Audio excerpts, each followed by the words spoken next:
Now we'll see the conclusion. T.S. Eliot quotes Aristotle. So Aristotle is very significant figure in European criticism. Philosophy and criticism, Aristotle has an immense influence on all the authors. So in De Anima, we have already seen what is De Anima when we discussed this poetics. We have already mentioned about De Anima. That is a book on the soul, and we have said we have discussed we know that Aristotle is the first person who mentioned or who tried to understand the soul and all these kind of things. Okay, so in this particular essay, T.S. Eliot quotes Aristotle, and he says that the mind is doubtless something more divine and less subject to passion. Aristotle. The mind is doubtless something more divine. It is more divine than less subject to passion. അപ്പം മൈൻഡിനെ കുറിച്ചാണ് പറയുന്നത്. Mind എങ്ങനെയാണ്, അത് കുറച്ചുകൂടി divine ആയിട്ടുള്ള സംഭവമാണ്. അത് പാഷനിലേക്കല്ല പോകേണ്ടത് എന്നാണ് T.S. Eliot he quotes him. Okay, അതിന് കാരണമുണ്ട്. The reason is that we already know that he has said that there should be an escape from emotion, not expression of emotion in poetry. Okay, that is the way how he starts the third section or third division of the essay, the conclusion. Now this essay proposes to halt at the frontier of metaphysics or mysticism and confine itself to such practical conclusion as can be applied by the responsible person interested in poetry. അപ്പോൾ ഇദ്ദേഹം ശ്രമിക്കുന്നത് എന്തിനാണ്, ഒരു എങ്ങനെയാണ് the process, എങ്ങനെയാണ് ഈ ഒരു എന്താണ് സംഭവം, മീൻസ് പോയട്രി എങ്ങനെയാണ് ഒരു തിയറി എന്നുള്ള രീതിയിൽ അതിനെ എക്സ്പ്രസ് ചെയ്യാനും, അതുപോലെ എങ്ങനെ പ്രാക്ടിക്കൽ കൺക്ലൂഷൻസ് എങ്ങനെയാണ് പോസിബിൾ ആവുന്നതും, എങ്ങനെയാണ് ഇതിന് ഒരു if A person is interested in poetry, how can someone have a practical conclusion, a real conclusion, a real എന്താ പറയുക യൂസ്ഫുൾ ആയിട്ടുള്ള കൺക്ലൂഷനിലേക്ക് എത്താൻ പറ്റുന്നത് എങ്ങനെയെന്ന് കാണിക്കാൻ വേണ്ടിയിട്ടാണ്. That is this essay is for that. Okay, poetry is organisation rather than inspiration. T.S. Eliot says that poetry is an organization rather than inspiration. Just inspiration അല്ല, നമ്മൾ പറഞ്ഞല്ലോ ഓൾറെഡി ഇമോഷൻസ്, ഫീലിങ്സ് ഇതെല്ലാം കളക്ട് ചെയ്ത് അതിനെ produce ചെയ്ത് fuse ചെയ്തിട്ട് കൊണ്ടാണല്ലോ poetry ഉണ്ടാക്കുന്നത്. അപ്പോൾ അതൊരു ഓർഗനൈസേഷനാണ്. That is not just an inspiration. Rather than inspiration, it is an organization. To divert interest from the poet to the poetry is a laudable aim, for it would conduce to a juster estimation of actual poetry, good and bad. Of course, like എന്താണ് നമ്മൾ already കണ്ടു Matthew Arnold. He has said that നമ്മൾ എന്താണ് we should be able to define good and bad poetry എന്ന് പറഞ്ഞ പോലെ തന്നെ മാത്രമല്ല this essay will help to make a critic to focus on poetry rather than poetനെ depend ചെയ്യുന്ന അല്ലെങ്കിൽ പോയറ്റിനെ ക്രിട്ടിസൈസ് ചെയ്യുന്നതിനേക്കാളും ഒരു പോയട്രിയാണ് ക്രിട്ടിസൈസ് ചെയ്യേണ്ടത്, അല്ലെങ്കിൽ പോയട്രി മനസ്സിലാക്കാനാണ് നമ്മൾ ശ്രമിക്കേണ്ടത്. അതിനെ എന്താ പറയുക, അപ്രീഷിയേറ്റ് ചെയ്യാനും ക്രിട്ടിസൈസ് ചെയ്യാനും നമുക്ക് കഴിയണം എന്നാണ്, അതിന് വേണ്ടിയിട്ട് കൂടിയാണ് ഈ ഒരു എസ്സേ എഴുതിയിട്ടുള്ളത് എന്നാണ് T.S. Eliot പറയുന്നത്. Okay, then there are many people who appreciate the expression of sincere emotion in words, and there is a smaller number of people who can appreciate technical excellence. So he says that there are many people who can appreciate the expression of sincere emotions in words.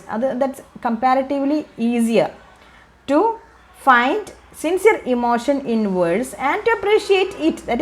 That is easier. അപ്പോൾ അങ്ങനെ easy ആയിട്ടുള്ള സംഭവം ആയതുകൊണ്ട് തന്നെ കൂടുതൽ പേരുണ്ട്. പക്ഷേ technical excellence, അതിൽ വരുന്ന ടെക്നിക്കൽ എക്സലൻസിനെ എത്രമാത്രം മനസ്സിലാക്കുക എന്നുള്ളത് ഇറ്റ്സ് വെരി ഡിഫിക്കൽട്ട്. അത് നമുക്കറിയാം. നമ്മളിപ്പോൾ പോയട്രി ഒരു പോം എടുക്കുന്ന സമയത്ത്, പഠിപ്പിക്കുന്ന സമയത്ത്, അല്ലെങ്കിൽ പഠിക്കുന്ന സമയത്ത് നമ്മളതിൻ്റെ എന്താ പറയുക, നമ്മളതിൻ്റെ എക്സ്പ്ലനേഷനും കാര്യങ്ങളും നോക്കും. But it's very difficult to go to the technical excellence, technical aspects, isn't it? അത് നമുക്കറിയുന്ന കാര്യം തന്നെയാണ്. നമുക്ക് ടെക്നിക്കലായിട്ടുള്ള ഒരു അതിൻ്റെ സോണർ, അതല്ലെങ്കിൽ അതിൻ്റെ മറ്റു കാര്യങ്ങൾ, അതിൻ്റെ മീറ്റർ, അതല്ലെങ്കിൽ അതിൽ വരുന്ന ഫിഗർ ഓഫ് സ്പീച്ചസ്, ഇതെല്ലാം അതിലേക്കൊക്കെ അപ്രീസിയേഷൻ പോകാനും അതിൽ ഫോക്കസ് ചെയ്യാനും it's very difficult.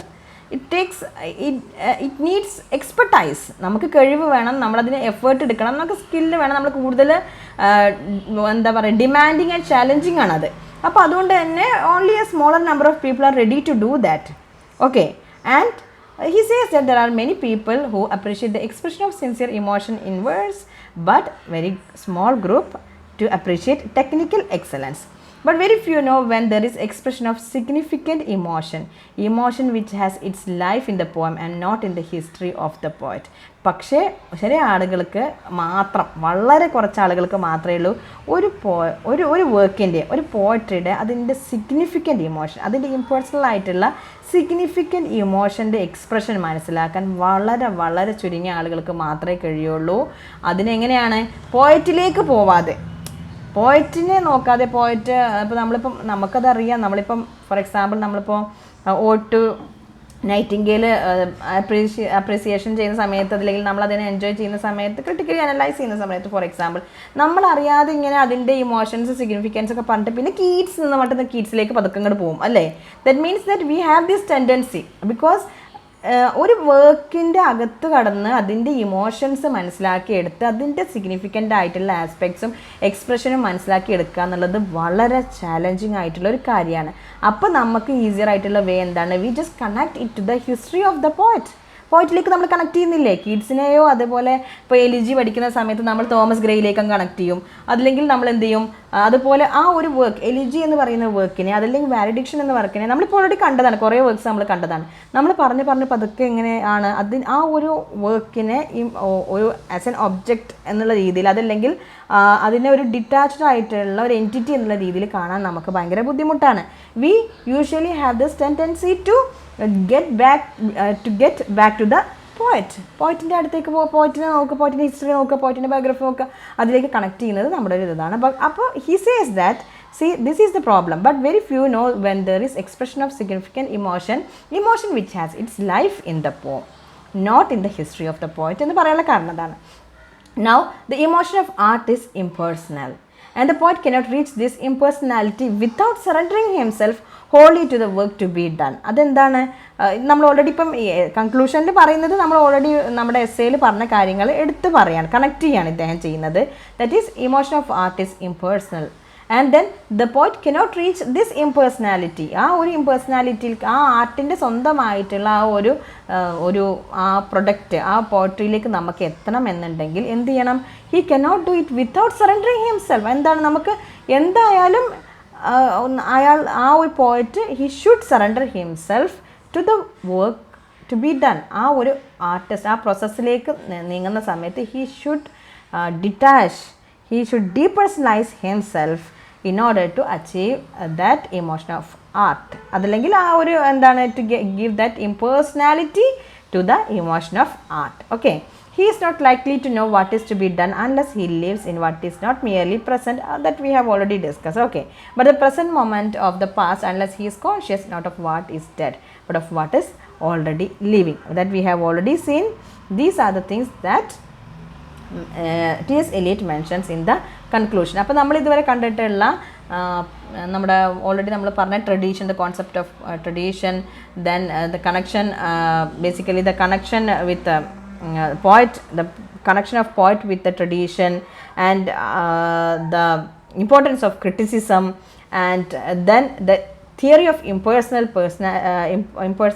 poetry, and how the mind of a poet acts with these emotions and feelings, and how the product is impersonal, and how the poet is surrendering himself in order to the vast tradition of talent എന്നുള്ളതൊക്കെ പറഞ്ഞതിന് ശേഷം he's concluding all these kind of things in this കൺക്ലൂഷനിലെല്ലാം കൂടി connect ചെയ്തിട്ട് ഇദ്ദേഹം പറയുന്ന കാര്യം ഇതാണ്. Art, the emotion of art is impersonal. In order to achieve that, in order to be to do that particular work, the poet must surrender himself from his personality എന്നുള്ള രീതിയിലാണ് ആര് പറയുന്നത്? TS Eliot പറയുന്നത്. Okay, that is what is all about this particular essay, tradition and the individual talent. Shall we move on to the questions? നമുക്ക് പോവല്ലേ? Questions നോക്കിയാലോ? നിങ്ങൾക്ക് എന്തെങ്കിലും ഫർദർ ആയിട്ട് ഡൗട്ട്സോ കാര്യങ്ങളൊക്കെ ഉണ്ടെന്നുണ്ടെങ്കിൽ just message me. I will try to clarify it. Okay, നമ്മളുടെ ട്രഡീഷൻ എന്ന് പറയുന്നതും അദ്ദേഹം പറയുന്ന ട്രഡീഷനും തമ്മിൽ he defines it in his own way and then he connects how the individual talent means that is the skill or the challenge that a poet faces എന്നുള്ള രീതിയിലാണ് അത് ആ ഒരു